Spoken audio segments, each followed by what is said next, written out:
Mire, yo creo que Honduras hay que partir de dos elementos. Uno es el tema de la composición política en el país y del movimiento social de cambio. Desde el 2009 el golpe de Estado dio a Honduras un quiebre político extraordinario. Partidos que tenían más de 120 años de gobernar, de pronto el golpe de Estado recompuso el sistema político electoral y tenemos en el 2013 que se rompe el bipartidismo y por primera vez el Congreso de la República se divide y encontramos nuevas fuerzas políticas como el de la Resistencia, el Partido Anticorrupción, con el primero con 38 diputados y el otro con 13 diputados. Eso ha sido importantísimo tenerlo en cuenta por lo que pasa ahora. Luego, después del golpe de Estado, los que dieron el golpe de Estado trataron de mantener el status quo y estos últimos dos gobiernos han sido del Partido Nacional, quien estuvo también con el Partido Liberal detrás de este golpe de Estado. Se aprueba una reelección ilegal, porque esa reelección se hace vía doblar el brazo a la Corte Suprema de Justicia. No hay que olvidar también que Honduras desafortunadamente tiene la Instancia Nacional de Defensa, que es donde el presidente de la República concentra todos los poderes, el ejecutivo, el judicial y el legislativo. Y ahí entonces la reelección se impone y entramos a un proceso electoral ahora con estas dos características, un cambio social, un cambio político, que seguramente tendremos en esta elección del próximo mes un nivel de particularidad en razón de esta reelección, no olvidando también el tema de control de narcotráfico, control de corrupción con un manto de impunidad. Estos temas electorales no detienen el hecho de que haya un movimiento social muy fuerte, un movimiento de cambio. Yo se lo resumo de una forma que yo lo he mencionado en algunos lugares. Honduras, presencia de narcotráfico, presencia de maras y pandillas, presencia de corrupción. Sin embargo, es un pueblo cambiante, un pueblo en dinamismo. Después del 2009, Honduras es otro pueblo. Esa es la parte positiva. Y en este caso yo le diría una cuestión. Estamos mal en Honduras, pero vamos bien por el movimiento social.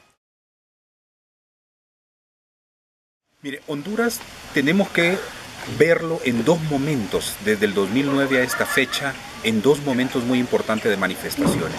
Uno es el Movimiento Nacional de Resistencia, que moviliza todo el país, incluyendo barrios, colonias, montañas, todo el país se moviliza rechazando un golpe de Estado que no tuvo miramiento de la gente a pesar de la represión, de que hubieron torturados, muertos en el camino. La gente luchó por la democracia y no apoyando necesariamente al presidente Zelaya, porque hay gente que ni éramos liberales, ni éramos simpatizantes, pero salimos en resistencia.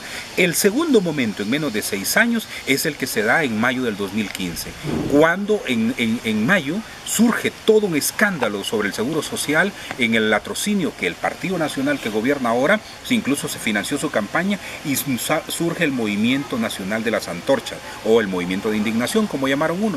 Pero el Movimiento de las Antorchas movilizó también en cada ciudad, en cada barrio, en cada colonia en el país, una movilización de miles de personas. Eso le indicaba algo, que había un movimiento social, que sigue existiendo un movimiento social, que no usted va a querer mantener un movimiento social siempre en las calles, pero va a estar ahí cohesionándose, va a estar estructurándose y va a estar protestando en momentos coyunturales de la nación. Y lo más importante de todo esto es la formación de la nueva dirigencia joven en el país, tanto del movimiento estudiantil, del movimiento empresarial, del movimiento social, popular en todas sus manifestaciones.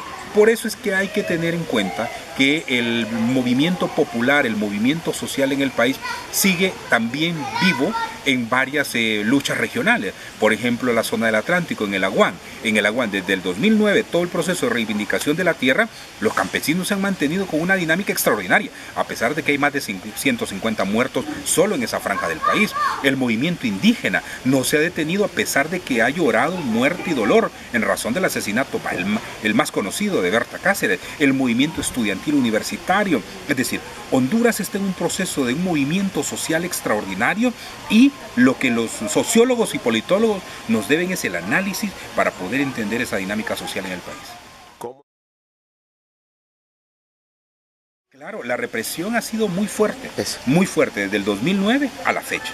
Desde gente asesinada hasta gente encarcelada, jóvenes estudiantes. Imagine cómo usted va a expulsar a 20 estudiantes por 5 años.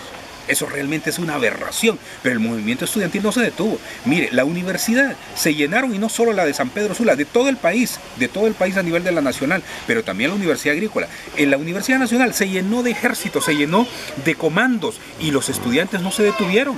No se detuvieron a pesar de la represión, de la criminalización, de la persecución. Mire, no sabemos en este momento, yo no le podría decir a ciencia cierta cuántos defensores del ambiente, por ejemplo, tienen medidas sustitutivas a la prisión, que significa ir a estar firmando un cuaderno o un libro en los juzgados. Mire, este cuaderno, hubo un momento incluso, por ejemplo, la gente que vive en el Pacífico, por la isla del Tigre, en Amapala, no pudieron ir a firmar y los mandaron a capturar. Es una forma también de neutralizar el movimiento nacional. Sin embargo, es importante decirlo, no se está deteniendo. La gente no tiene miedo, la gente está sacando fuerzas y está sacando voluntad, y eso yo le aseguro que Honduras, con este todo ejemplo que está viendo la gente joven, en 10, 15 años tendrá una dirigencia social distinta y una expresión política mucho más fuerte, más consciente.